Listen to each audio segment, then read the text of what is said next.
Like you go other places and you hear people be like, why are you speaking whatever? Like go back to your own country, you know? That doesn't So make sense. This country like was built on a melting pot, built on coming together that way. So right. I don't know. But yeah, man, just that's what's up, man. Your bro just, you know, expanded himself. Facts, yeah, you're doing good things, big things. Proud of I him. think the best thing for a black man to get in his lifetime is a passport. Oh, he got that. Yeah, Yeah. passport, many stamps.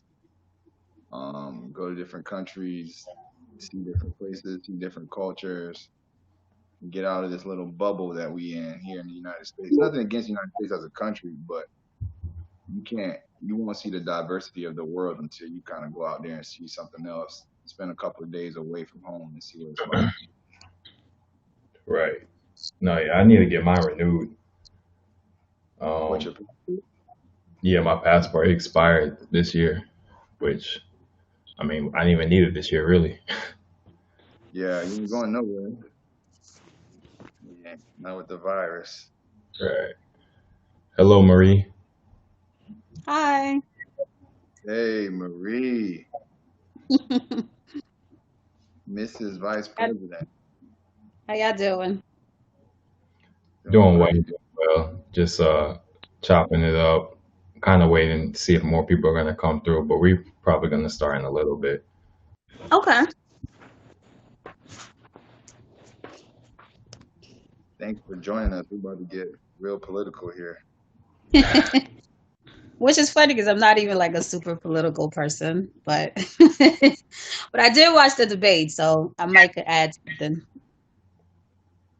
Yeah, I mean the debate, the presidential debate was like, you know, it was more like a watching two toddlers, like two 1-year-old kids.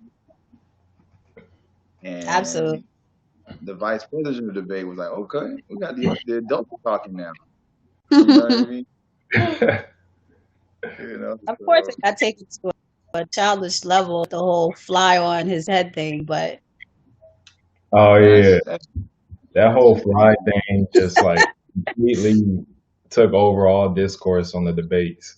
it really did. Like no one was talking about any of the topics. It was like memes galore. Right. Well, I hate to say this, but the America of today liked the presidential debate more than the vice presidential debate because the presidential debate was more controversial, and the vice presidential Yeah. debate was a little bit more. I mean, really, what it was about politics. I mean, Hmm. a lot of people were like, oh, come on. People were waiting to see Kamala Harris probably cuss Mike Pence out, but they were very respectful towards one another. I mean, Right. as far as the debate goes. Hey, Hmm. Rachel. Hey guys. Hey, Rachel, how's it going? So Pretty good. We Don't mind just me, I'm talking. gonna pack while we're talking. No worries.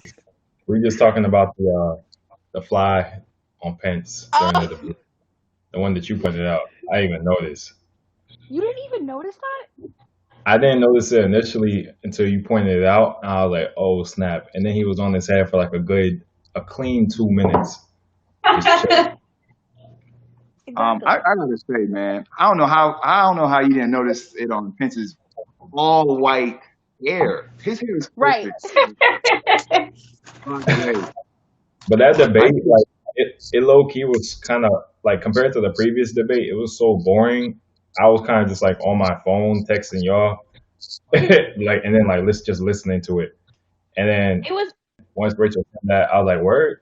And then I saw it. I was like, it was only boring because we're used to chaos, you know? right. Really. "Oh, We okay, want guys." controversy. We want to see people shout at each other the whole time. But really, in terms of Yeah. politics, in terms of what we want to like, let's say for the undecided voters, we needed to see that debate. Yeah. I don't know. I mean, because Right. that's what the talk is will Biden or Trump even survive for more years? because they're the two oldest, candidates ever. Hmm. I mean, Yeah. now that Trump has, That was Pence. He could leave, right? Like he did that with like half the topics, really. Just like he baited the question and then went back to a previous question that he could address towards Kamala. Yeah. I think Pence came in with an agenda. These are the things I'm going to speak on. Anything else, I'm going to deflect. Hmm. And it proved pivotal. They kind of both did that though. Right. Yeah. 100%. 100%. And I think it's because they both understand the leverage that they have as candidates and this debate. Like the moderator is only the moderator. She holds no weight. Hate to say that about her, but we just need to say what we need to say to get voters out to vote for us. We don't need to answer those silly questions. Right. And they did a pretty good job of Yeah, honestly, I don't really like everybody was, super mad at Chris Wallace last time and Sorry. everybody was super mad at Susan this time. But I wasn't personally that didn't really like offend me too much that they couldn't, have a huge grip on the speakers. Like that didn't really affect me. Really. I I mean, don't it know. was For me, annoying, but I didn't blame it on the moderators. I feel you.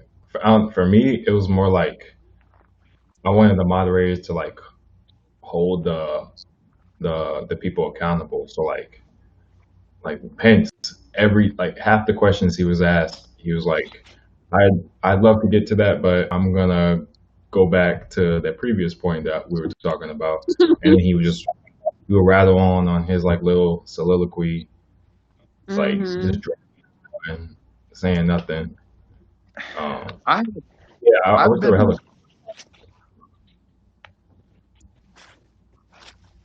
I've been a moderator in the past for the Democratic caucus, for like local elections, and one of the main things they tell you is to make sure that the candidates always answer the question.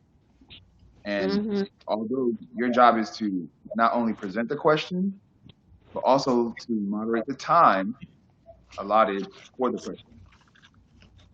I think they do a great job of controlling the time because they stay within the time frame, but they don't do a great job of saying, "Hey, answer this question," because America is watching. Everyone is watching, and you don't make it a priority to answer the questions. And there's a couple of things that were just left on the table that I think a lot of people were just like, "Man, I think this would swing my vote or my decision on voting Hmm. if I Hmm. had the answer to this question."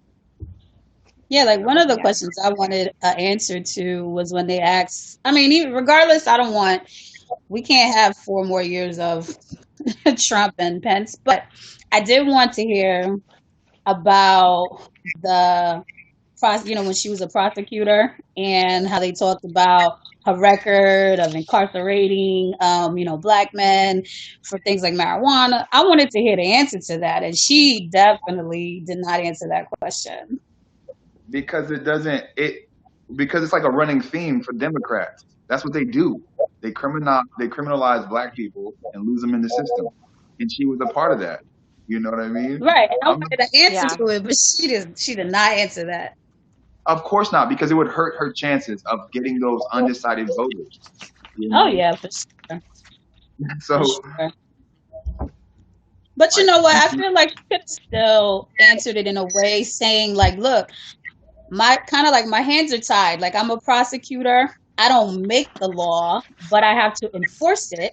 So if I have all of these, if this is the law and somebody breaks it, I have to enforce it. Like this is what I have to do. I have to prosecute. Like there's no way around it. She could have made it a way and kind of like bring it back to we need reform and let's do this, let's do that. She could have still answered, but made it so like kind of like my hands are tied. I had to do what I had to do kind of way, but I was always fair and I did what I needed to do. But now that we're going to take office, I would like to make these changes. You know what I mean? Mm-hmm. She didn't have to just straight out not answer it. Right. That's definitely true. I think she was blindsided by the question. I think that's what happened to her. She was like, "Whoa." That's cool. It's just weird how she could be blindsided by it because she's like this question's been brought up so many times to her. Like Yeah. what's good with your prosecution record and all that. And it was also funny how she was talking about like I think she was talking about like decriminalizing or legalizing marijuana. But it's like you were putting niggas in jail for that. Yeah. See, that would have been a great way to tie it in. You know what I mean? To say, look, that was the law, but I had no choice. But what I do believe is that we need to decriminalize. Like she could have found a little segue because you're right. That question, I mean, that was like a huge thing for so long about her record, and she never talks about it. I just think when you don't talk about it, it just looks more suspect. So I felt like she should have just addressed it in some kind of way. I mean, do we think that the Democrats are really going to bring reform to the justice system? Do we really believe that? Nothing real. I mean, I would love to hope. I think we're past. I think what COVID has proven to us is like we're kind of past the hope thing. We don't need any more lies, like politicians lying on stage and all that. Keep it a butt with me. The president has a so-called positive status for COVID-19. We need the real right now. Like during the debate when they said that the president was withholding information from the public, that's like crazy. We don't need that anymore. Like you got to put everything on the line right now. Tomorrow ain't even promised for you as the president, Right. Yeah. And being the fact that he's 74 years old, if he survives this COVID-19, I really don't think that he's faking the flu. I don't think he's really positive. Oh yeah, no, for sure. Because like the way especially like if you're on Twitter, you see like the way conservatives are talking about Trump, like, oh, he's built different. They're making him out to be like some kind of like superhero. Where it's like, oh, we did an X-ray of Trump and it shows like a X-ray of like Superman or whatever. Like, there's so many like little memes where like conservatives are like basically saying like, Trump is just amazing. He's going to survive this, which is weird how much they're like boosting this man when in reality he's like this 74-year-old obese white guy who's like. I mean, and he got the top-notch treatment. You can't get any better treatment than that, Right. And most people who were sick either couldn't go to the hospital or there wasn't drugs available to treat them when they got there. Right. Yeah, he gets like the best treatment while like it seems like he's so against denying everybody else like better quality treatment for themselves. Yeah. And that's what I don't understand, like how his supporters, how they even identify with him. I'm like, your life is not like that. Your life is nothing like his. Like you're most of them are struggling. Most of them, like Rachel mentioned, like, you're not getting the best care. Some people had to be sent home because the hospitals were packed. You know what I mean? I'm like, you're not in the same boat as this dude. So like, how do you relate to him? I don't even get that. Right. Me neither. It's just weird. Do you think if Trump survives, I know this is about the vice presidential debates. I don't want to go too far into President Trump, but do you think if President Trump survives his quarantine or his, because technically he's quarantining right now, if he survives, do you think that's going to give him an advantage in the voting booth? Yeah. I don't think so. Maybe. It will definitely like boost it, like his core following. They're just gonna like he's gonna be God to them. Yeah. I agree. I agree. I don't think it's going to make anybody else say, "Oh wow, this man must be Superman. Let's vote for him." It's just gonna his core will just go crazy and be like, "We told you." You know? Yeah. Well, Right. you know what? I kind of feel. Go ahead. Go ahead, Martin. Nah, the floor is yours. I kind of feel like it's not going to change anything only because I think everybody has chosen a side a long time ago. I think if you're a supporter, you're a supporter. If you're not, you're not. The only thing that's going to change anything, which is why I think Trump is pushing for, fighting the mail-in ballots and whatever. People who normally don't vote, like those people, getting those people out are going to be that. I think that's going to be the deciding factor. And all these, felons or whatever, released felons that are now able to vote and things like that. Like those are the people that are really going to make the difference. Because as far as anybody now changing their views on whether they're a supporter of Trump or not, that's been decided a long time ago. You know what I mean? Like people are pretty solid on their stance right now. Yeah. Yeah, And I agree. I think the beginning of the debate, to your point, people were already on that side. And I think when Mike Pence started mentioning how this administration handled the COVID-19, the coronavirus situation, when he started about how brave and like he started giving Americans so much credit for how they've handled the situation, it almost sounded like I was like, man, I don't know, am I in the same country? Because it sounds like these guys have been doing great, you know. But I'm like, Well, and that's the thing, because a lot of people don't do the research, and so when they just say these things on live television, people just believe them and take them at their word, and they don't say, "Oh, they must be lying to us." And right, that's another thing about the debates that I would like. There needs to be like some kind of live fact checking going on with like Yeah. either from like the moderator That- side, like they're getting an earpiece or something, like because these debaters, especially on the Republican side, they just be saying anything. Mhm. what? They need those X's from Family Feud. You know what I'm Yeah. saying? Right. Nah, Yeah, but I it's agree. true though. It's true. There has to be some fact checking because there's a few times when Pence was talking about how this administration had saved so many lives. I mean, and this is after 200,000 people have died from this disease, right? Mhm. From this virus. Talking about how they have saved lives, and if Biden was president, then he brought up swine flu, which was actually a very contained virus. And Yeah. I'm like, And they go ahead, If go ahead. anything, I was gonna say, if anything, H1N1 was the more scary one. So Mhm. bringing up swine flu is like, really? Mhm. And for me, it was like they kept bringing up like these what like oh it could have been 2 million deaths perhaps or it maybe could have been like this many deaths. It's like why do we keep bringing up like maybe like when it already happened? Like y'all just trying to Right. you're really reaching right now. right. Yeah. Don't And over yourself. and I think he tried to throw a lot of dirt on Obama's presidency when Mhm. Obama actually put preventative measures to monitor pandemics or other viruses that are out there, so that way we could be ahead of the curve. But instead, when the advisors came to Trump, not only did he withheld information, he also said it was a big hoax, it was a big joke. And Mike Pence is there the whole entire way. So I see him get on TV, had the audacity to bring up the swine flu, because I remember when the swine flu came around.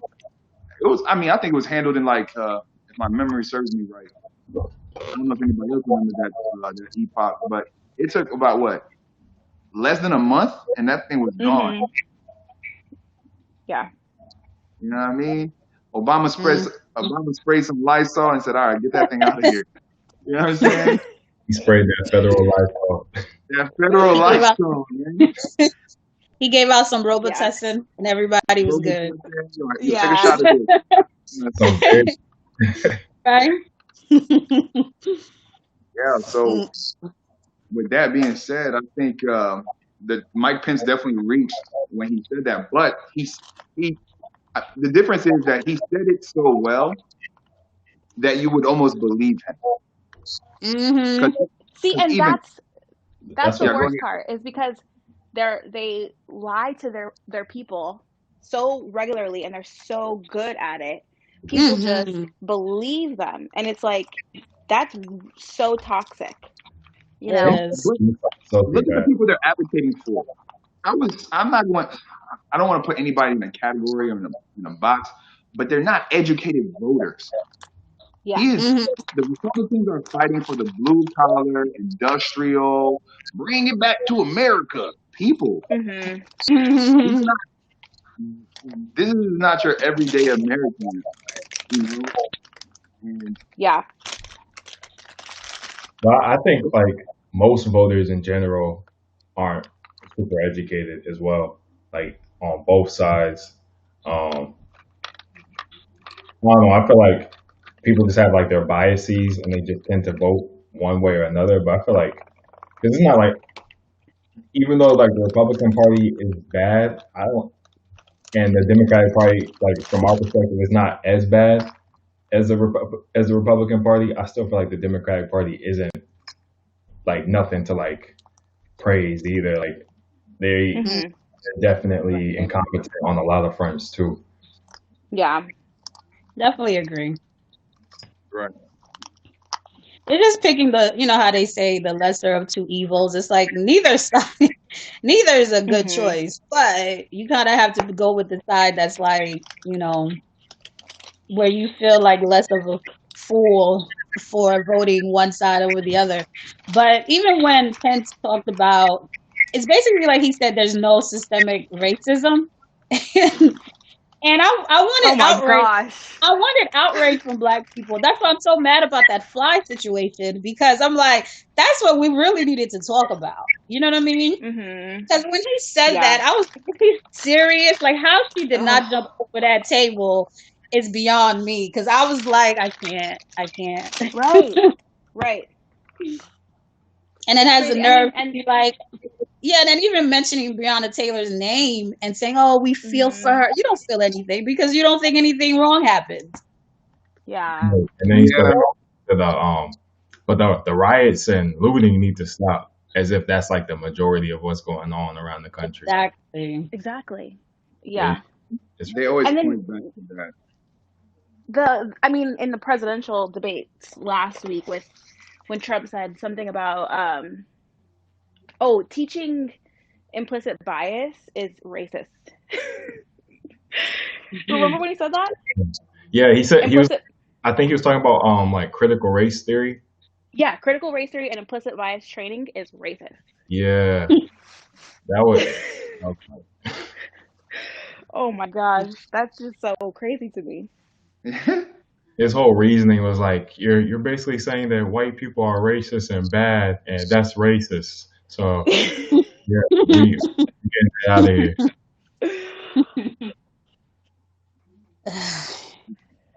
Yeah. Mm-mm. And then he also, and remember, Donald Trump never denounced his involvement with white supremacist groups. But then Right. Vice President Mike Pence came up and made sure in the debate to say, well, President Trump is not involved with these groups. And at that moment, I'm like, bro, you know what, Mike Pence, you look like white power, bro. Mhm. You know, Absolutely. You look like a swastika, bro. You look he like looks that's what like you. he looks like the head grand wizard of the KKK. He really Man, I does. the shot. He's pale as a ghost. Hair as a ghost, hair white, eyes red, flies flying around. You like, I mean, He undead, honestly. That's why the fly was there. Oh my gosh. The zombie. Mm-mm. Yeah, it's crazy. But so, yeah, go ahead, Sandisa. I was just gonna bring up another topic. I was gonna say, so as far as like how the overall debate went, like who do you guys think? I guess won, quote unquote won, and like if you have like a score, what would your score be? Well, for me personally, I will never say that Trump or Pence won anything, you know? Just like I just I just won't do it. So of course I'm gonna say that Kamala won.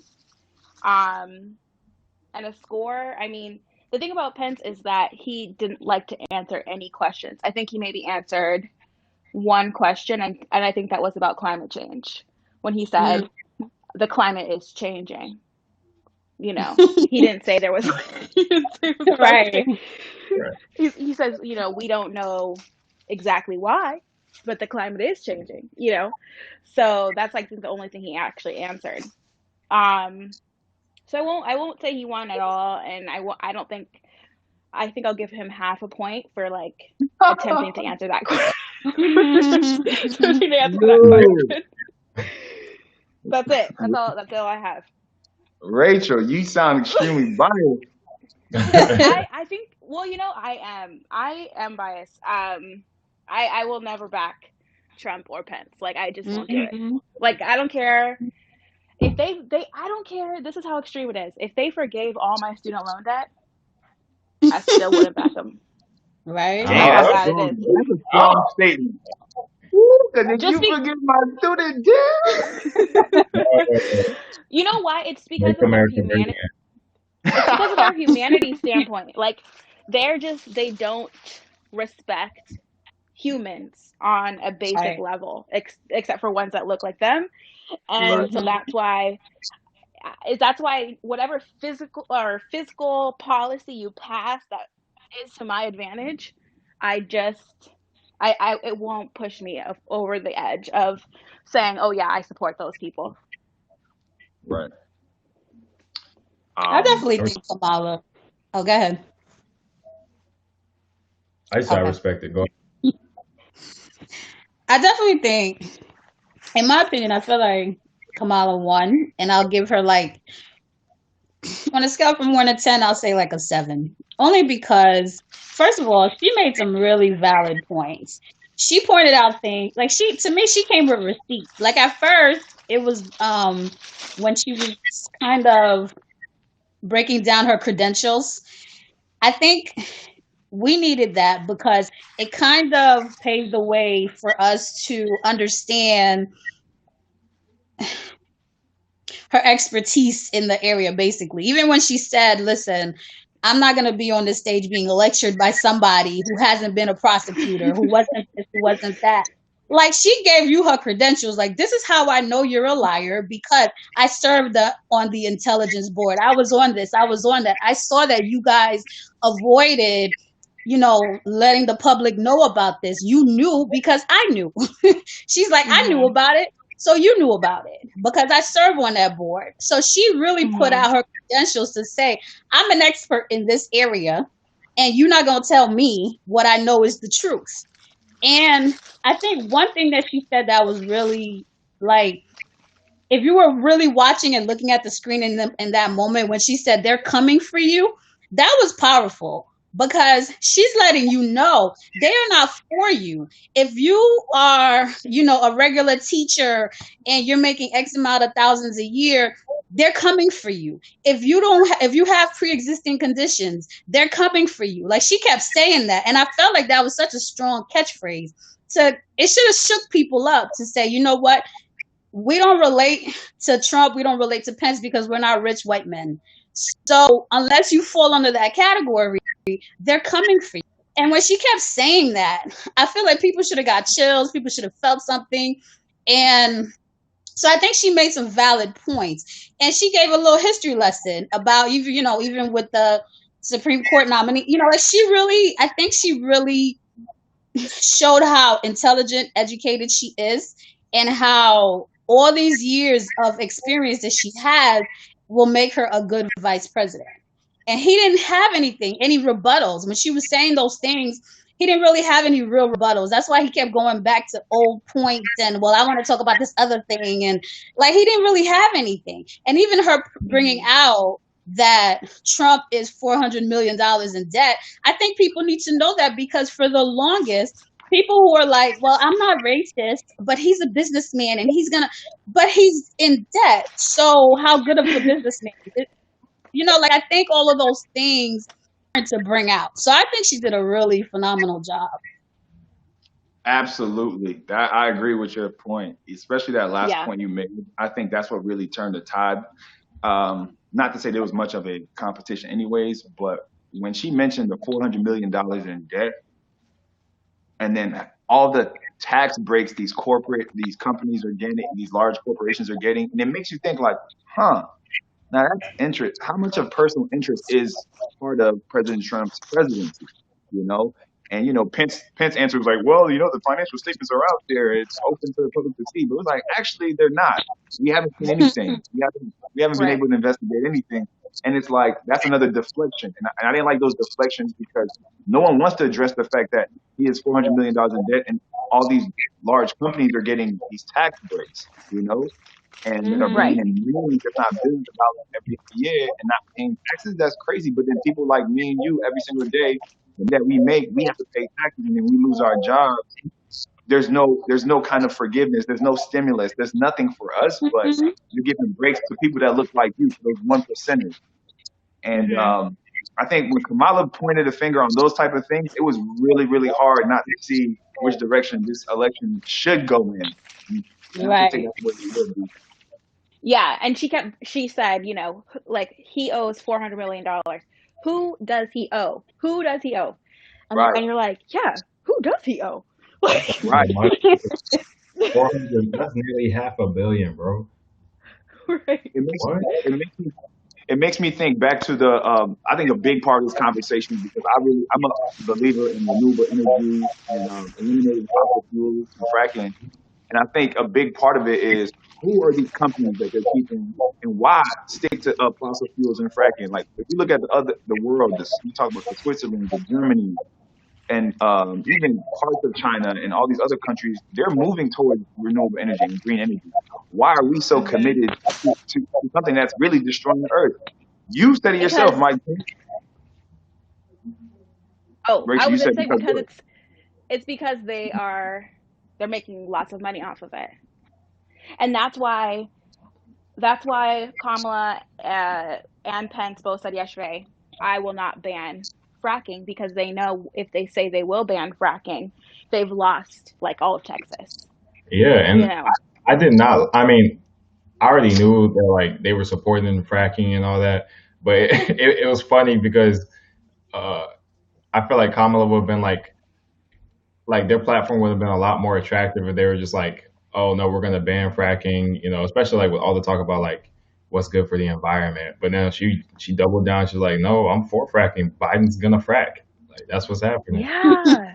Like, which is crazy. And yeah, like on NPR tonight they were talking about how she completely had a 180 from what she was saying when she was actually running for president, versus now, which is it's still common for people to do that when they're VPs, but it's kind of a moral issue.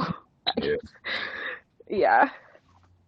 Which is why politicians, we can never trust them 100%, because at any given time, they can flip the script. You know what I mean?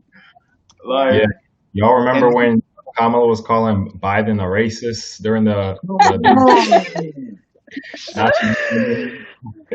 yeah, I know. And honestly, I still stand by this today. I think Biden asked Harris to run alongside. It was a ploy to attract the minority vote. That is of course. For sure. He needed it. So how much do I really trust this whole little matrimony? And matrimony is probably not the right word to use, but this partnership, nah, man, I don't believe in that whole campaign. Kamala's thinking the long game. She's thinking, okay, this man's 78. He might croak in 1 or 2 years. No, I think she honestly is, because even before she started running for president, to me, because I'm originally from California and I voted when she was elected in California, and to me, which is this is crazy to say, but she sees an angle and she will go after that angle. You can tell matter if she's ambitious. You can tell. which Mm. which is great. You have to be ambitious, but sometimes I think the way she goes about it comes off as you know, not Cutthroat. uh yeah. So of course, when Joe Biden called her and asked her to run for VP, she was looking at it long in the distance, like, okay, this is what is going to propel me to be president one day, you know. Hmm. Um, so yeah, I think definitely this is not about her loving Joe Biden. This is about her achieving her own goals. Mm-hmm. I think And even to during the me, 4 years, if she is VP, if they do win, I think she'll probably be more powerful than Biden. I think she'll be pulling a lot of the strings behind the scenes Yeah, anyway. You know what I mean? yeah, So, yeah. yeah, she'll definitely. definitely be influential because Biden's brain is leaking from his ear. Like that man. Mhm.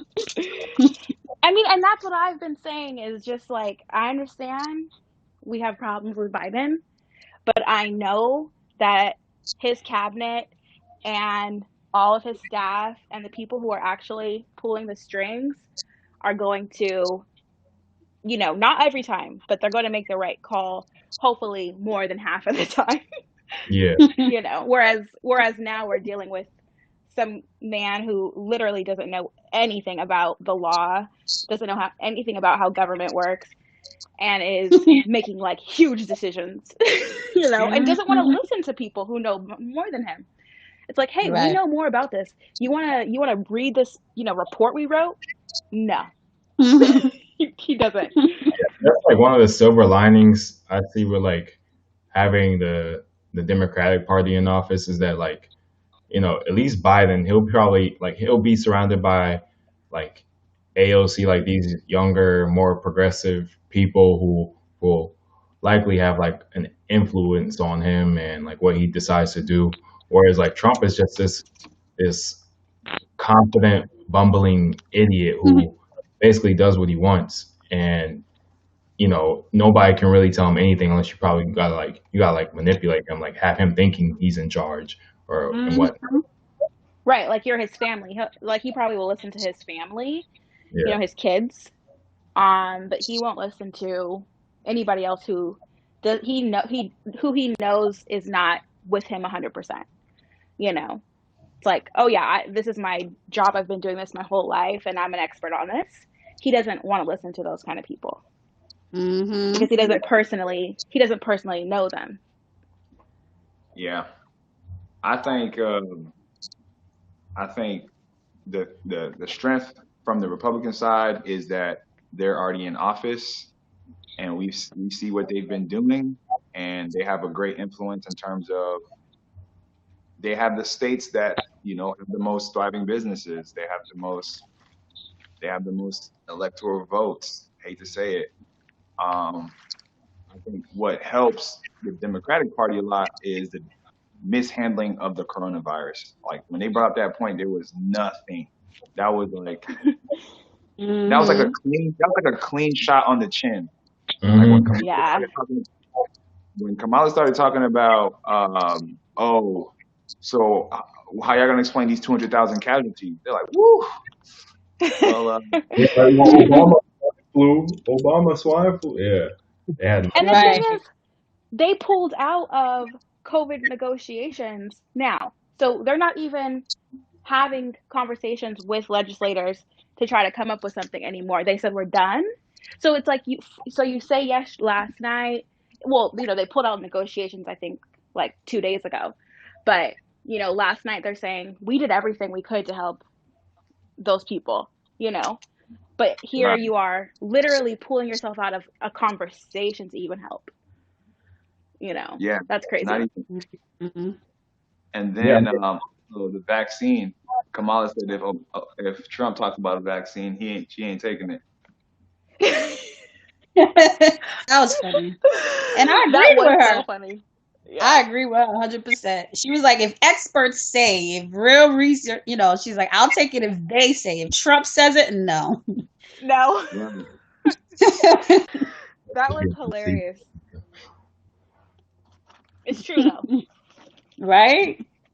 Yeah. Anything else stood out to you guys during the debate? Anything that's really that you really counting on? I mean, not counting on, but really something that you didn't expect. Shoot the fly.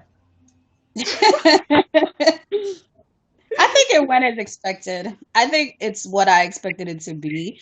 I felt like she was gonna be strong. She was gonna be logical, and I think she was just gonna come from a position of power. Like she was gonna, come off very powerful. But my biggest, I didn't want her to have like a sister girl moment. You know what I mean? I don't know. I don't know if she has those, but I was like, please don't have no like. I didn't want her to get because the crazy thing is like for Black women, I think you have to be so careful not to come off as angry Black woman all the time. So I really was like hoping and praying, like, please don't have a moment. Not like she was gonna get up and throw something. But you know what I mean? Like she just couldn't come off too strong, too aggressive, but at the same time still be powerful enough where people will feel like she'll be a good leader. So it was like she had to find that really fine line, and I think she did a really good job. Yeah. I mean, I kind of felt like she was damned if she did, damned if she didn't, because people were still calling her bitter and aggressive and stuff, like from what I've seen on social media. So I mean, she could have been a little bit more aggressive if she wanted to. But I mean, like I think she did like a great job. Like she's a great debater. I think that's kind of evident. Yeah, which I appreciate that. Yeah. Yes. Yeah, but at the end of the day, Kamala Harris is not going to be our president. Not Obama. I'm tripping. Obama, please, y'all back. I was like, whoa. We see where your head is at. You know what I'm saying? Yeah. So. Yeah. The fact that you never know. The fact that Joe Biden swooped down to Trump's level really was like come on, man. Like, you can't be telling this man to shut up on live TV. You crazy. I mean, I don't blame him because listen, that pressure, I feel like you have to be in that position. I feel like that was like extreme heat. Putting somebody in that kind of situation is very difficult. And you have to be a certain type of person to handle that. I know I couldn't. Like the way he was just interrupting, being rude, just straight up lying and being disrespectful. Like I could not. So I give him props because he tried.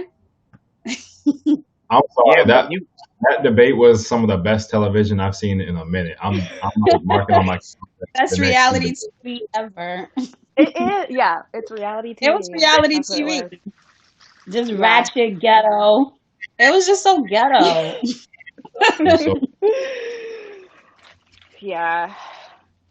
I mean, and that's the scary part to me though, is like you saw, Trump behaving like that, and then you say, yeah, I'll vote for that guy. Like, right? Like, what is on your mind? Like, I just don't. That's what I'm saying. Like, people done chose their sides a long time ago. So it's kind of like these debates are almost pointless because the sides have been chosen. It is what it is, to be honest. The only thing, like I said, is to get the people who normally don't vote, first-time voters, and all those people, just to get them out. That's really going to be the deciding factor, in my opinion. So, what do you think is going to happen to these new voters, though? Those are the ones I think should be watching the debates, to be honest. Those are the ones that should really be watching. The ones because I think there's a possibility that those new voters, maybe they can still be swayed. Maybe they can still, but for the most part, the majority, I feel like, have already chosen their sides. But yeah, there are those that are still, the new ones. We think they should still get. Do we think they should be watching the presidential debates, because the vice president debates are done? So like all we have now is it's like WWE type debates coming up where if they even happen. Well, true, yeah, if they even happen. Trump is saying he doesn't want to participate. Because he has nothing. Because he knows, like when right after the debate, the presidential one, and whoever coached him was on TV, and they asked him, I'm like, they were like, is that what you told him to do? Because it was kind of like he just kind of did a free for all, it was just like freestyle. Like, hey, I'm just gonna say whatever. That wasn't really what I told him. I'm like, I would hope nobody told him to go out and act like that. Like, that's just crazy. And I think he just doesn't have the self control. So if he has another debate, it's gonna be another repeat of the first one. He has no self control. That's true. He doesn't. Because I mean, if he acts like, because mind you, that's not the first time we've seen him act like that. I mean, when he's doing all these press conferences and he's basically being rude. Like I remember one where the Chinese, whatever, I'm gonna say she was Chinese. The Chinese lady asked him a question about the virus, and he was like, "Why don't you ask China?" And she literally took her mask down and was like, "What did you say?" Like she took her mask down. She was like, at this point, I don't even care. She was like, what did you say? And she kept trying to get him to come back to her. He was like, next question, next question. I mean, this is not the first time we've seen him act like that. So that, I don't know why we expected better, why we thought, our hopes were high, but Mike Pence was on that too. He'd be having ignorant moments and then realize that, oh, I'm in public. Cameras are rolling. Yo, Mike Pence was on that last night too, though. He was like, I blame China. China's the reason for all this. I'm just like, okay, man, but the whole world had to deal with this. At the end of the day, blame China if you want, but I mean, there's other countries that dealt with this a lot better than your administration. Let's take onus to that. Yes, it started in Wuhan, China. Wuhan. Yeah, that's where it started. Okay, cool. It started on the East Coast. But guess what? As a leader, we all have the opportunity now to deal with it, but everybody had that chance. Everybody.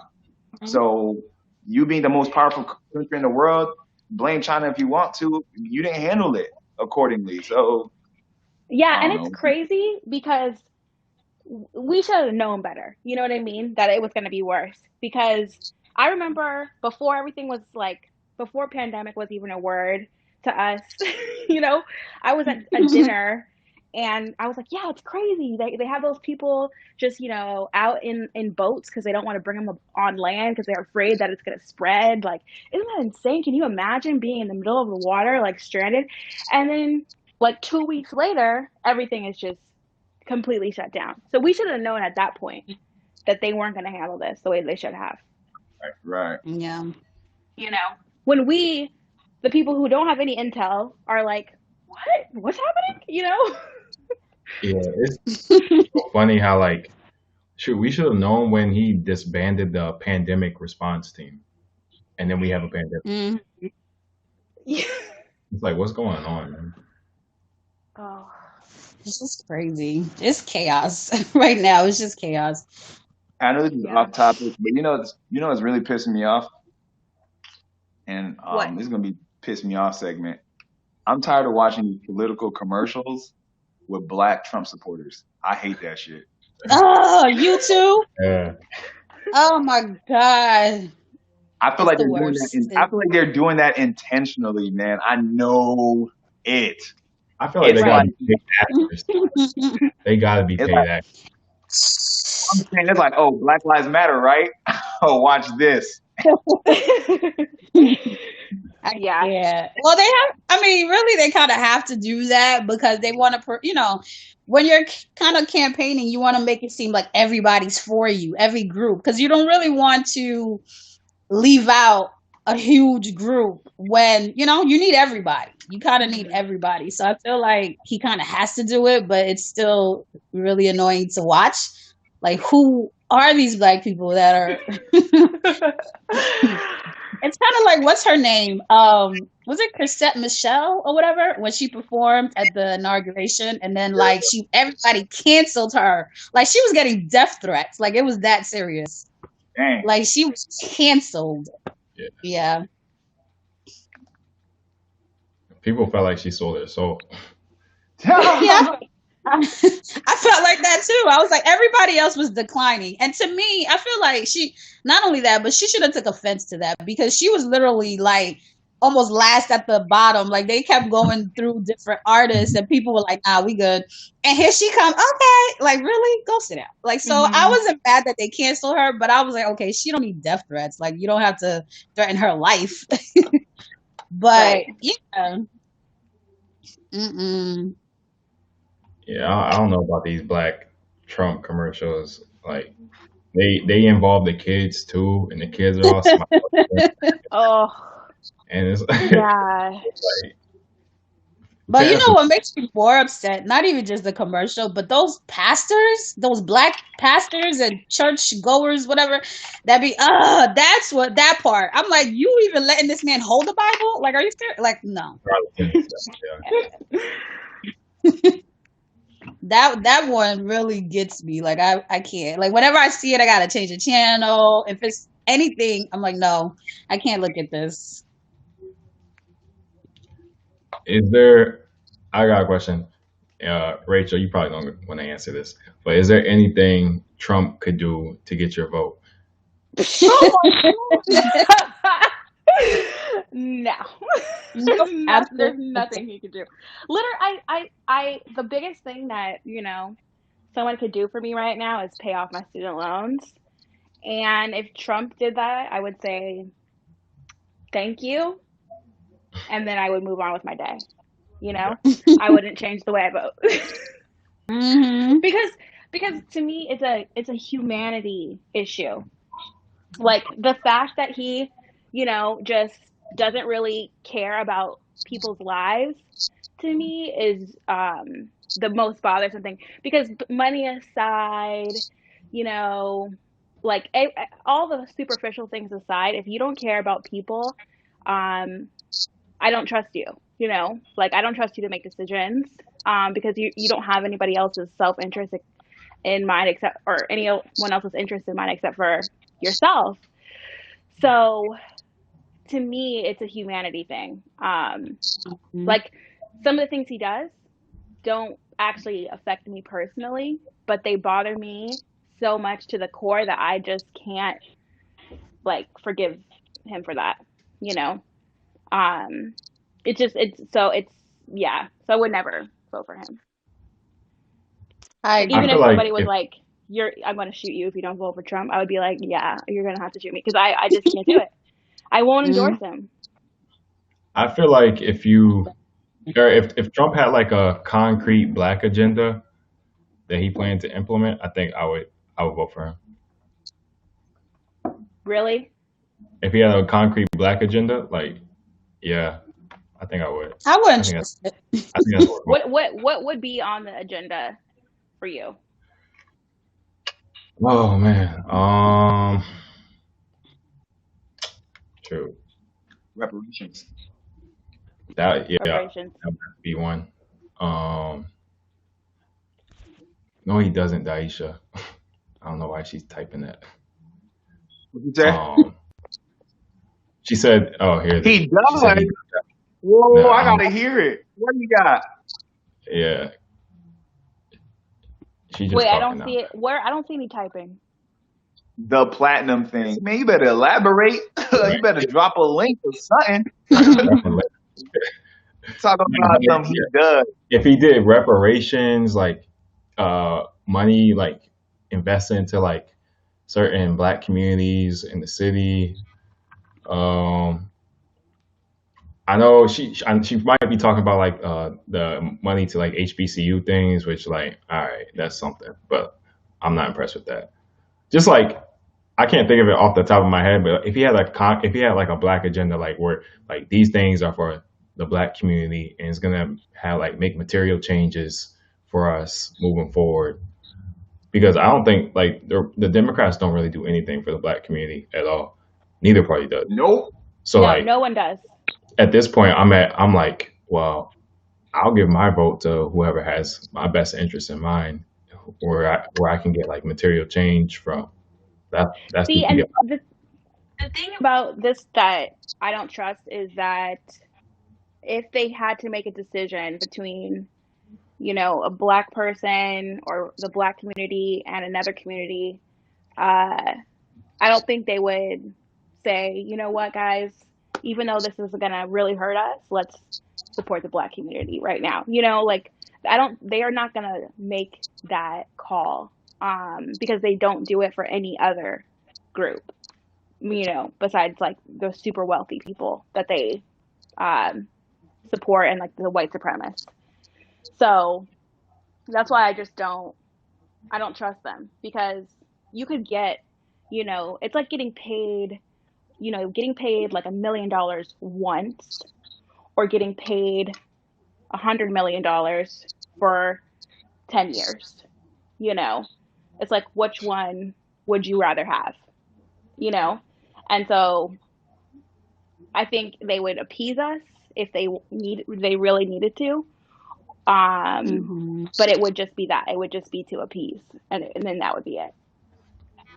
And then, you know, and then we'd have to trade in everything else that was hurt by them having 4 more years. It's like, so we got reparations, which is great, but everybody else still is getting detained in cages at the border, still, you know, getting shot in the middle of the street. So you got your reparations, and now you're dead.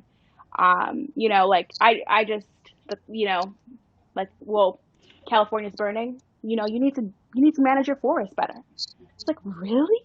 Okay. But you know, I agree. Yeah, I agree with you, because it's kind of along the lines of when they were talking about, oh, we freed all these people. What was he saying? He was saying that all these Black people that were in jail, we freed them. You know, when Trump and Kim Kardashian, of all people, decided to get together and free quote unquote, free these Black people. And it was for that reason. It was just for show, to be able to say we did this for Black people. But yet you're on TV not denouncing white supremacy, and you're saying there's no systemic racism. But but we freed Black people. We freed a couple Black people. So yeah, it's basically along those lines of like, they'll do certain things just to appease you and to act like they're really supporting you and, you know, care about what you care about. But that's not the case, because, okay, so you free these guys, probably going to get shot dead in the street by police, that you are not going to care that they're not reprimanded, that, you know what I mean? Like, it's like, okay, but we can't trust you regardless. Yeah, exactly. It's very symbolic, much like the whole Black Lives Matter movement, where how it's been commercialized so much, where, you know, you got these like Fortune 500 companies putting Black Lives Matter as like slogans. You got people putting it on the streets everywhere, and it's like, oh, you got Black Lives Matter Avenue or whatever in DC. Like, right. Like, oh yeah, like this will make the Negroes happy, you know, like be happy. And it's like, but this does nothing. And like, people are actually happy about it. I'm like, why? There's nothing to be happy about. This is just Black Lives Matter, honestly, had good intentions, but it's actually hurt us more, because it's become like a marketing campaign. Somebody put a hashtag together, and oh, okay, we're cool with Black people. Like, a lot of people that are racist and prejudiced get to hide behind it. And I hate it. Yeah. I hate it. People were like, I remember this white girl one time, she was like, oh, what's up, dog? And she was texting me, like, she would text me about like upcoming what they call those marches and protests in Charlotte. And then she hit me up with she sent me this meme, and like, what's up, dog? And I was like, yo, that's really offensive. Like, what makes you feel like you can talk to me like that? Because you invited me to a couple protests? Like, I felt like, I was like, yo, that's disrespectful. And I called her, I was like, well, I thought you would find that funny. Why? Because I'm Black? Like, what the, like, yo, fall back. Don't hit me up ever again. Like, lose my number. Lose my number. But that's what that Black Lives Matter shit gives people the audacity to do. They feel like they can talk like you, be like you, like they think they're, I protested with you, we're cool now. What the fuck? You don't know anything about being Black. Absolutely nothing. And the people who put like that, the Blackout Tuesday, they put the black square once and never said never again. They're like, black square, I'm done.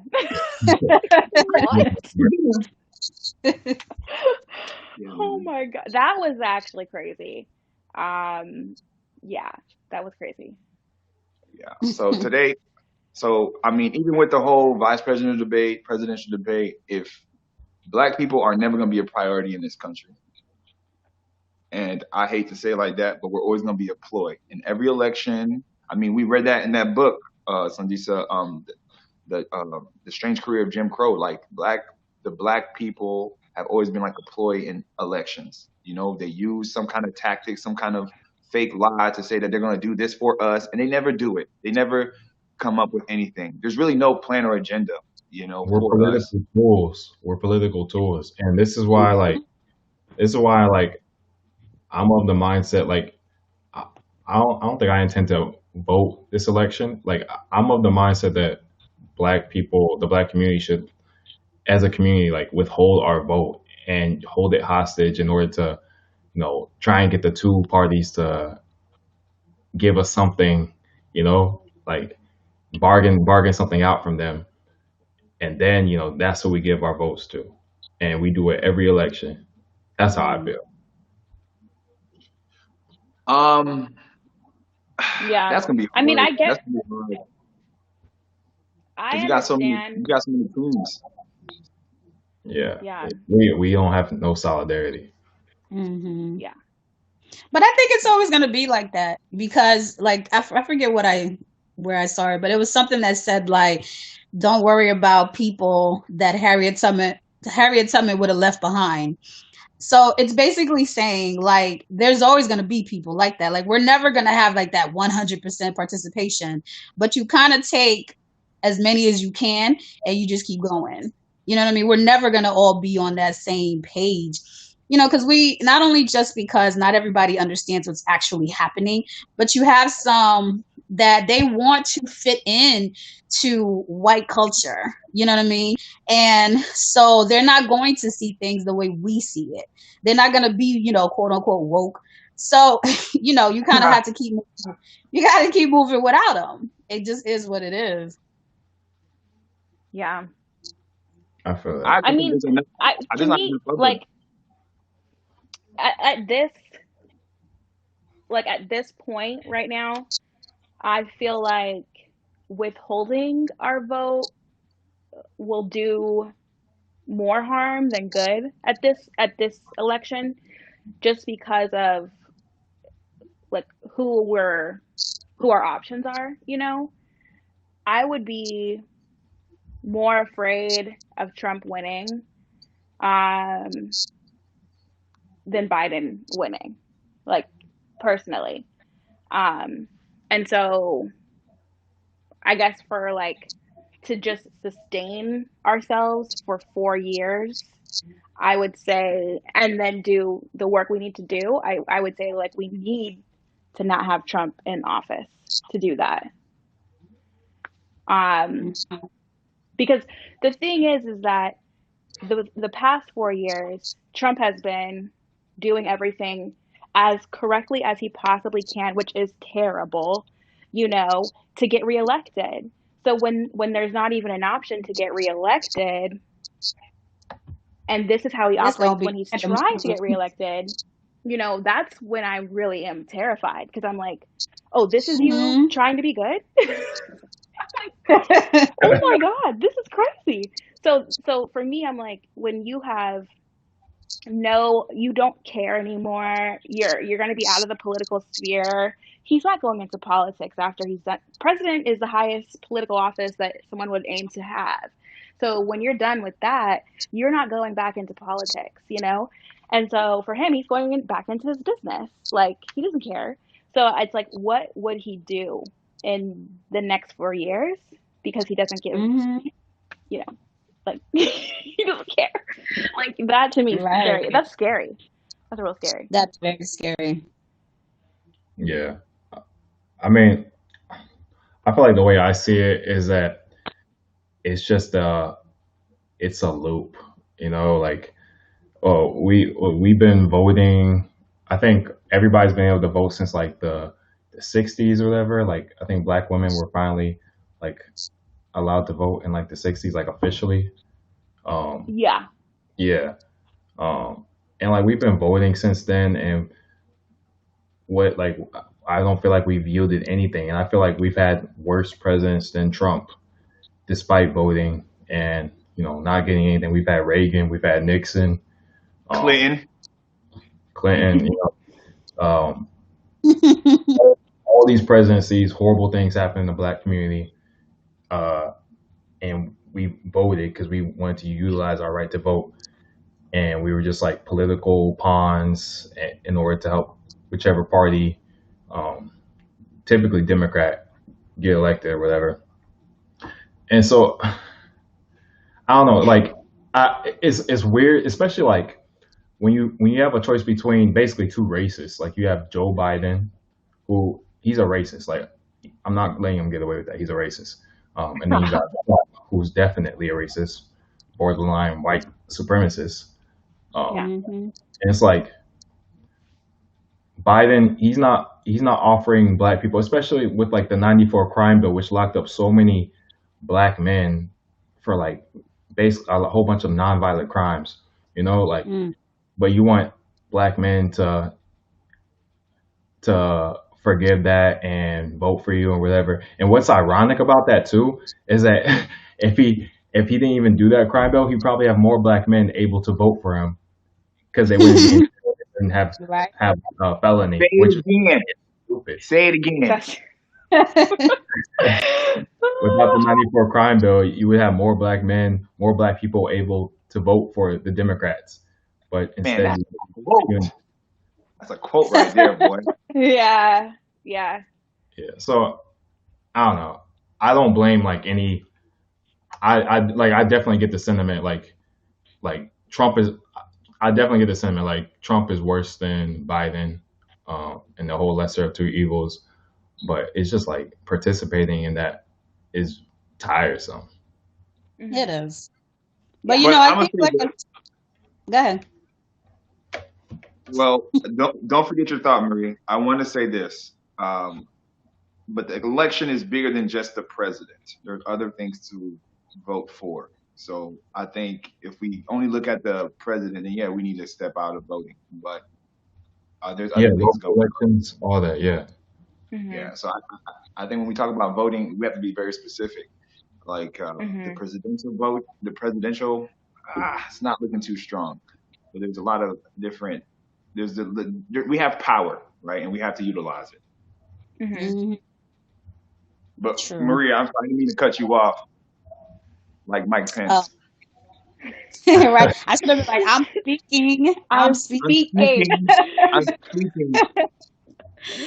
But what I was gonna say, you know what? I think that would be a good place to insert, Black Lives Matter because they're such a super group where they could kind of do something where we all get together because they're in all these cities and states and they're everywhere. So I feel like um they would be the ones or a super group like that could put something together where they speak for us and say we're not going to vote unless we get these demands met and have accountability. You know what I mean? I think individually it would be hard for us to do that. We would really need some kind of group with power to be able to say, all right, these are our demands and we're not voting until, we're going to vote for the ones that could get, the candidate that could give us this and then hold them accountable. You know what I mean? So it's something that could possibly be doable, but we would really have to get together and have somebody, have a maybe have them be the face of it. I think that would be something that is, yeah, like you to your point earlier about like instead of Black Lives Matter on streets and the sign, street signs and whatever, that would be something that would make a Yeah. huge difference. But let's take a step back. The Black Lives Matter movement is not even ran by black people anymore. You know what I mean? I've heard These that, yeah. these corporations, these businesses, they all Black Lives Matter now. You know, and these athletes are telling you to go vote, go vote. Everybody's telling you to go vote. You're like, yo, what are you telling me to vote for though? At this point, are you seeing what's going on outside? Like, oh, go vote, it's gonna make a difference. You're like, All right, but I don't even know if you know what that means. Like, what difference is it really about to make for me? I was So gonna, yeah. go ahead. Yeah. No, I was gonna say I always thought it was funny they were telling us to go vote, but like they would never tell us who to go vote for. Like, what if I wanted to vote for Trump? Like, you just Hmm. told me to go vote, saying it will make a difference. But shoot, what if everybody wanted to vote for Trump? Is that okay? I You feel know, like when black people say it, we kind of know who they mean. Like when it was during Obama time, we know they meant Obama. right? Hmm. That's the problem. If What P you We say? Diddy, already we if already P Diddy assumed said go vote, I know right? he meant Obama. Yeah. I think today Yeah. it's not so black and white. Literally, it's not so black and white. You know, because your boy, because Joe Biden thought the same thing. He was like, "Oh, if you don't," he said on the Breakfast Club, "If you don't vote for me, you're not black." To me, that's like one of the most Right. racist things you can ever say. Like, what the hell you mean? Cause Yeah. you know what? That's our fault. We made him think he was so down. That's the thing. We be Hmm. giving passes to just everybody. Stop giving passes to people. Like, Yo, we listen, if just I'm talking about that last somewhere, night. I don't give no passes. I give no passes because, like, if I'm around my, quote unquote white acquaintances and they get super, comfortable and start saying N word or start saying no passes. I don't care how tight your jeans are and you got your little cornrow. No passes. Hmm. Like we keep Nah, giving we him know, out. we Like know. we make him think he was so cool because he was riding with Obama. He thought he could say that, and it was like, well, hold up, pump your brakes. Like he had all those Exactly. memes, that made him seem cool. Yeah. I don't fuck with Biden. I don't fuck with Biden for real. I really don't. Yeah. Uh, well, Mm. guys, I think we obviously, the fate of our country is In the hands of it's two in white men, like usual. it's in Trump. Well, one more thing that I think is really interesting is the terrorist group that came out, the white supremacist group in Michigan, or they say it's, across the United States, who are plotting to overthrow New the group. government, kidnap the governor, and make a mock trial of, you know, their woes. It's really interesting because it's like those are the people who literally are going to support you, white supremacists, the most, and even they are, um, not Sketchy. happy. Yeah. Which to me, I'm like, what? Like those are the people that are on live TV telling you to do your thing, supporting you no matter what. You shot and killed someone, we're gonna get you acquitted. Don't even worry about it. You know, they're always helping those people. And so for those people to have a plot to overthrow the government, I'm like, what? Hmm. It doesn't make What group sense is to this, me. Rachel? Huh? What group is this? I didn't hear you. They didn't give them a title, but the news broke today. There's a terrorist, they're calling them a terrorist group, but they're a white supremacist group in Michigan who is plotting. Well, they've now been caught, but they were plotting to kidnap the governor and hold a trial about it and overthrow the Capitol in Michigan. What? Yeah. Well, yeah, And that's the protocol attorney about it general already. today had a press conference to say like, yeah, we've got them, they're Hmm. arrested and we're working on it. But the reporters asked her, well, is this the only one? And she said no, they're across the United States. Hmm. um and so, you know And they it's want to overthrow the government and yeah, everything. yeah, they wanted to overthrow the Capitol in Michigan and Hmm. kidnap the governor. Wow. And it's like, Is the governor a that to Democrat? me, it's just, the governor's a Let me check. Democrat. They're not happy with her because she's a Democrat and they don't like how she responded to COVID. Hmm. Um, Okay. but it's just like to me, like, what? So that's really confusing to me. I'm like, these are your people running the country. Why don't What do you mean you're going to overthrow them? Like, what would you have if they weren't there? You know? Mm. I don't understand it. Yeah, I read an article about that earlier today. Wasn't really sure how legit that was, but Yeah, it's legit. Yeah, that That's I mean that crazy. kind of so what because do you I wonder if think? these groups are like poor white, like filled with like poor white people, and if so, that kind of just That speaks to yeah. like the division in class, where like even poor white people Mhm. who like they're so frustrated with how this country is run because only the rich white people are the ones getting what they want really out of it. Mhm. Yeah, So, people yeah. Yeah. don't think about that. The poor white class is the ignorance that a lot of us don't speak about, but that's your Confederate flags. This is our country. Those are those people Mm. that would do some extremist Hmm. stuff like that. So Exactly. That's why it's so confusing to me. Cuz I'm like, okay, so you're hurting. How do you think everybody else feels that is not white, man? Like, if only they Hmm. weren't white, they all get together and Right. overthrow. That would be something. Hmm.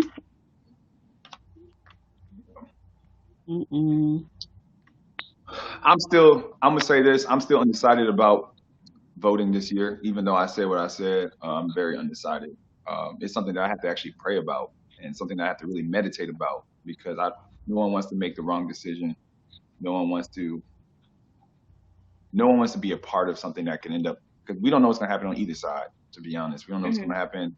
But like December, Christmas, holidays, I don't even know what that's gonna look like this year. You know what I mean? Right. And Yeah. um, so everything is like we gotta be very tactful, very educated.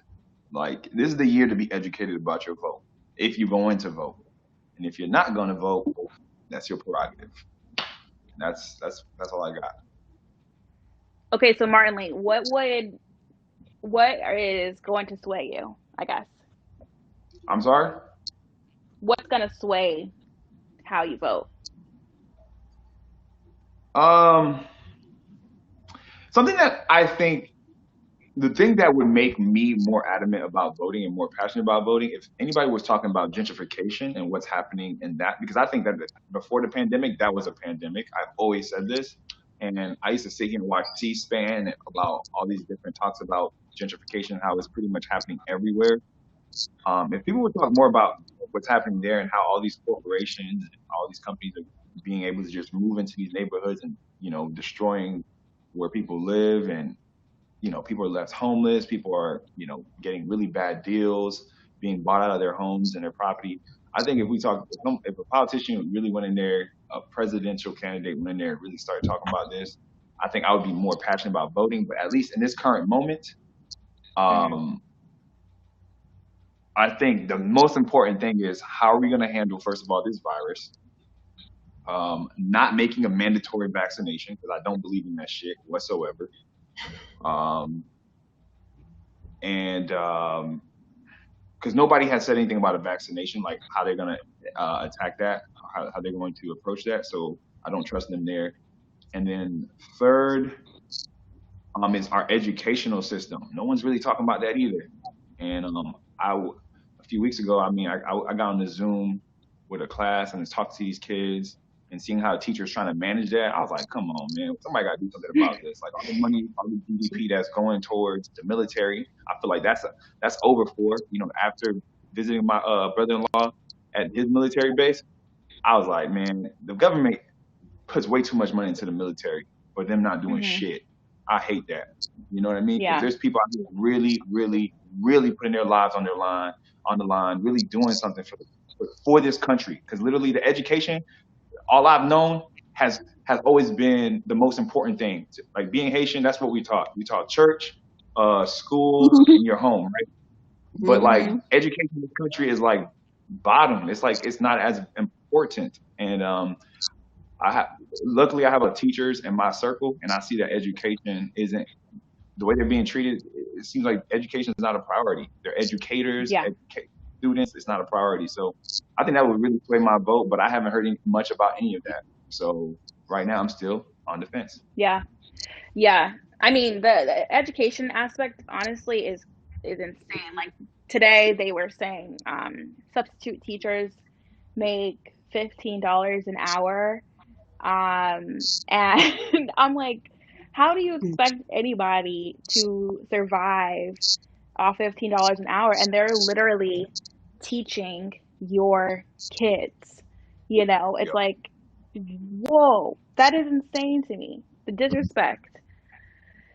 I yo, can't. if you look, if And you look, like that's teaching is, especially young kids, is a really really hard job. Like it's Mm-hmm. so difficult. Like you have to be like a saint to teach little kids like that all day every day.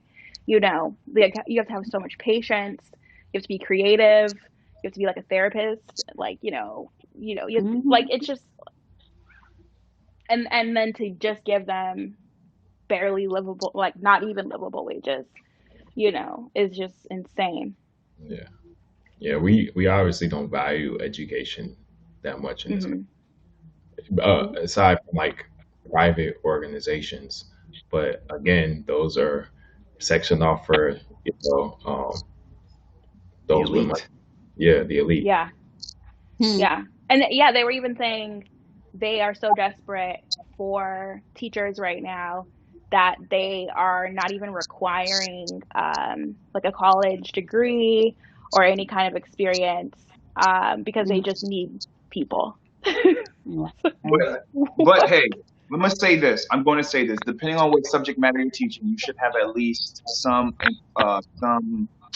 experience, some kind of educational background. But to be a teacher, just like you mentioned about being a president, you just have to be a leader and care for people. That's all it Hmm. takes. If you care about those children, if you care about your job, care about like I'm telling you, you're gonna figure it out. And Yeah, I'm not actually not even against that approach because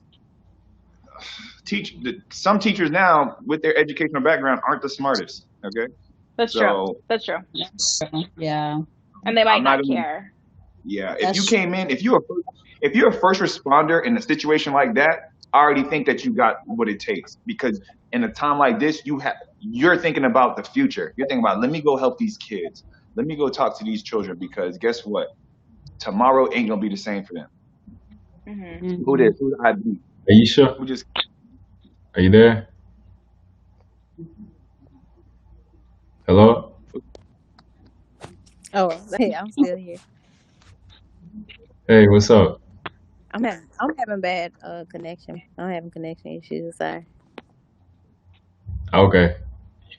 Uh, you want to just be put to the side for now? Are Yeah. you nah, good? nah, she's straight. Just tell All us who right. you gonna vote. Just tell us who you gonna vote for. And we good. But You talking about okay, so I'm just like half of the conversation. I heard y'all talking about education. Are we talking about like who we voting for in November as far as the presidential election? Well, Rachel had asked me a question about what would sway me to vote because I am currently undecided if I'm going to vote at all. And some of the things that would really sway my vote is, some kind of plan to attack gentrification and to reallocate some of the GDP into, helping out our educators in the education system to kind of like revamp that altogether. Um, but I myself, as of right now, as it stands today, I'm undecided about what I'm going to do in terms of voting. Okay. Yeah, I mean, economic development is a big thing for me. I feel like poverty is the reason for a lot of things like mass incarceration, mental health illness, all that. So anybody who plans to invest, especially in marginalized communities, got my vote. I'm traditionally Democratic. I've never voted Republican. Not saying I won't, but they've just never said anything that slightly appeals to me. So I just haven't. Not been really involved with the party and aligned with. a lot of the advocacy, like even when our senator, I do not know how to say her first name. I always say Kamala. People say it's Kamala, Kamala, like Kamala. comma, So Kamala. right. So when she brought up criminal justice reform efforts from her slate, I was excited about that. I'm hoping that I can actually count on it, but I looked at the alternative, and there definitely won't be any criminal justice issues on the other side. So I think anything that can lift up people who've been oppressed and marginalized is gonna be a big thing for me. Mhm. I feel that. So do you What do feel you, what totally do you think confident in the about Democratic Party? You said about what now? I said, do you feel completely confident in the Democratic Party this year with this election? I'm, I get more faith in the Democrat than the Republican Party because I just can't do. I don't do well with acting like an issue is just not an issue at all. Like, oh, there's no issues. Oh, there's no mass incarceration. There's no race. Come on now. Like, if you were like, okay, well, we're trying on the climate control, but our racism don't exist. Okay, whatever. But like Right. every serious issue that America faces, y'all denying that it's an issue. Like, I cannot. So, Mhm. in order to even address the problem, you have to first acknowledge it. If the Republican Party can't even acknowledge a lot of the issues that we are facing, then I'm not with that. Yeah, Yeah, Mhm. yeah, like I completely agree. You don't even want to acknowledge racism exists. That's crazy. And then you don't want to say I don't support white supremacy. If you Mhm. can't even say that without, cause you know how some people can just say things and not even believe it, like Pence, he just will say things and know it's not true. But you actually can't even lie about it. You can't even say it. To Mhm. me, we're gone. yeah. We're never coming back. Yep. You've lost us completely.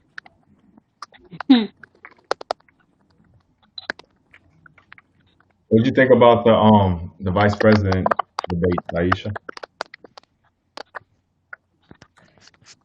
It was what I expected. Me being uh, the type of person who is actually interested in the issues, I actually, like I said, I did hear some things from.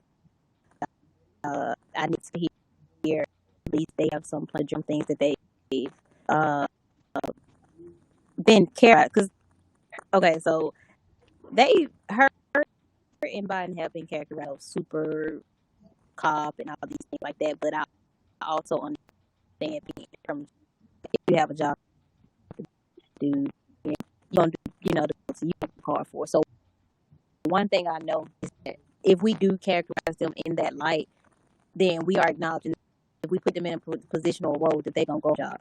So with them being able to do that, the criminal justice reform efforts that Kamala talked about, like I said, she really she won me over with that because the re-entry program, things of that nature, people aren't saying anything about that. They're just talking. Bitch, she had a job. If you were elected to do a job and you did it really well, how can people trying to be mad at you for doing your job? Now there are some Mhm. issues with how you do your job and how it impacts us and collateral consequences. But you doing your job. Like she said was a good prosecutor. So for me, I did not Pence say anything of substance and he didn't. And I was hoping that she would have just the things that people have been saying about her and Biden and I did. So I mean it wasn't anything like people make a joke about it, but I really was there for the issues and heard some of it.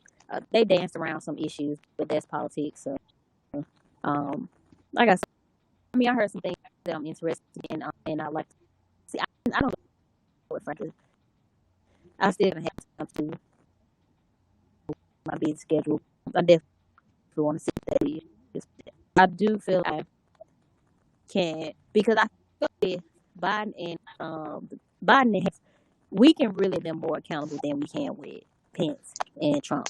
So if they say they Well, are going to, you know, make the economy better, and they say that they're going to do criminal justice reform and focus on the environment, I think that we have a better chance of them actually doing it than us.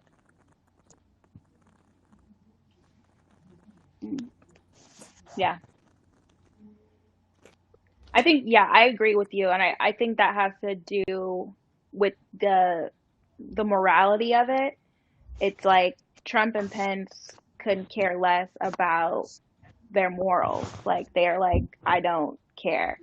Whereas at least Biden and Kamala have a heart, and they're like, they might not make the right call all the time, but when you check them, they will have to take a seat and say, okay, let me think about what I actually just did right now, and you can reason with them. Whereas, Trump, you can't reason with Trump. He doesn't do reasoning. Mm-hmm. well, I mean, you put it. I mean, you said it pretty well. I think with Biden and Harris, I mean, that was well said. We can at least hold them accountable. Trump and Pence, they'll just deny, or they're just like, oh, what? It's not there. Coronavirus is a hoax. It's not real. It's like, what? What are you Yeah. talking about? Yeah. So at least we have that. Anybody else want to add any questions, comments, any other? Well, I kind of feel like it's kind of like if you're on your job and you're doing a really, really bad job at your job, like you don't get to keep your job, but he's doing a terrible job at his job, and he's asking to get more time to continue to do poorly because we know it's not gonna get better. It's kind of like these commercials that are like, we're gonna um get this virus under control. We're gonna get all of this stuff and all of the rioting and the looting and all of the racism. We're gonna take that. But you're president now. You know what I mean? Like it's not like before when if you were just coming in for the first time and saying, okay, there's all issues, I'm gonna come in and fix it. You're today, you're not fixing it. So you know what I mean? It's kind of like I don't understand the I really just I don't know. It's so confusing. You know. Yeah. What problems are you going to really solve other than the interest of yourself and your friends, your people in power? So 100%. Sandisa, you got any new words? Um, I was not gonna play devil's advocate. I was gonna ask probably a little controversial question, but I didn't want to. I don't know if it's worth extending the conversation and starting a whole nother discussion. I Um, mean, I'm Yeah. curious now. When you premise it with that, bro, come on, dog. I'm like, what is it? no, I don't even think it's that deep. I was just gonna say, like, how do you hold people accountable, like once they're in office? Like whether it be Biden or Trump, like how do we hold them accountable? Yeah. I mean, the thing with, I think it's harder to hold Trump accountable because there's nothing left that he needs from us at this point. Whereas Biden, he would, he would potentially run again. Obviously, every president tries to be elected for a second term, so he would try to run again. Kamala, she's younger. She for sure needs to perform well because her career is not over. You can say like after Biden is done, like yeah, his political career is over. He's gonna retire, chill, But at least for Harris, like she has a future career. I think And at that high so, level, it's hard to hold them accountable. yeah, it is. It is definitely. But also the thing is I think the way to hold them accountable, regardless of whether it's Trump or Biden, is the House and the Senate, because the president always needs funding to do whatever they want to do. So the only body to fund the president is Congress. They have the ultimate authority on that. And so if Congress wants to strip your funding for whatever it is you were planning to do, they have the power to do that. And so for us, it would be to call or do whatever we needed to do with our representatives in Congress, because they're the ones who are going to vote for whatever the president wants to do with, their agenda. So that's our leverage, is our representatives, because we don't have direct leverage with people who don't need our vote anymore. Right. We have to use it through, and the thing they care about is money, obviously. So if you hurt them with their funding, they're going to say, okay, let's compromise then. No, yeah, I see where you're coming from with that. I think it requires a more organized effort, like as far as who we vote into Congress and all that. But yeah, I definitely see that point. Yeah. Yeah, because, at least like at this right now, I don't see any other way to hold them actually accountable for things,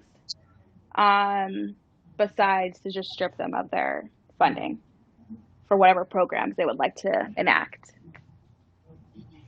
Yeah, I mean, and that's my concern. Just like we can say we're gonna hold them accountable, but like once they're in office, they can kind of they can kind of do whatever.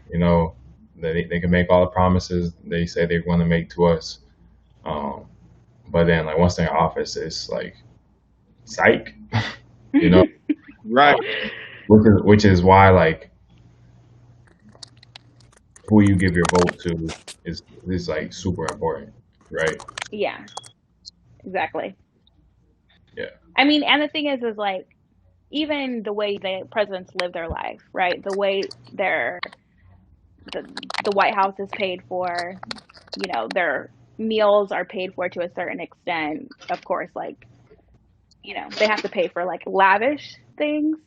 right. Um, all their travel is paid for. Everything's paid for. So if you strip away, okay, your allowance is cut down because you suck, I think I think that's effective. You're grounded. You're grounded. Yeah, and that's the thing, is Congress has the ultimate authority on how much money the president gets. And you have to obviously, everybody has to be paying attention to it in order to like hold them accountable. Right. Um, so does anybody else have anything else to add?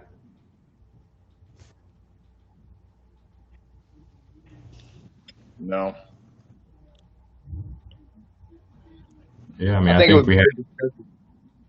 Yeah, no, I was gonna say the same thing. I think we had a great discussion. Hmm. Probably almost 2 hours at this point. Um, It was longer than the debate. It was longer than the debate. yeah, Yeah. but no, I enjoyed it. We gotta have another one soon.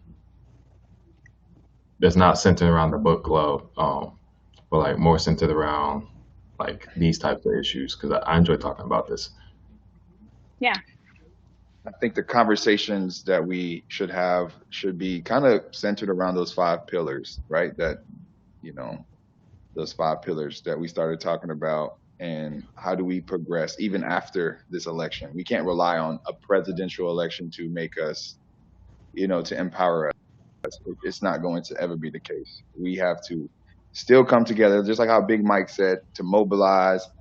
And I mean, we have to come together and plan, not only believe within ourselves, but in order for us to make a true difference, we're going to have to stay on these kind of topics, to keep talking to one another, if we're ever going to see a change, especially for our community, which is the Black community. Right. Mm-hmm. Yeah. So I'm down to have more discussion as long as y'all are.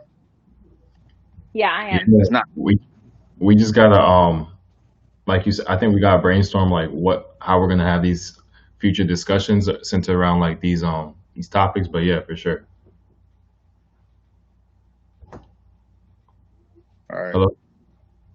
Yep. Yeah, that works for me. Oh,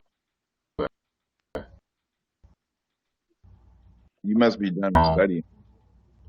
in the stream right now. Yeah, I took the bar on Monday and Tuesday. Wow. Well, congratulations. I know that was like a big. I'm sure you did. A big. That was all consuming. Thank you. Yeah, thank you. It was definitely all consuming. I was way stressed about it. Lost sleep over it,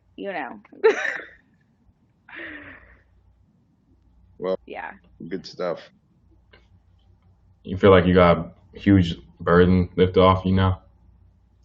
For sure. Like I did, I like today I just like took care of stuff I needed to do, and I like wasn't worried, Whereas before I was like, oh my gosh, if I'm not studying, I am not doing what I'm supposed to be doing.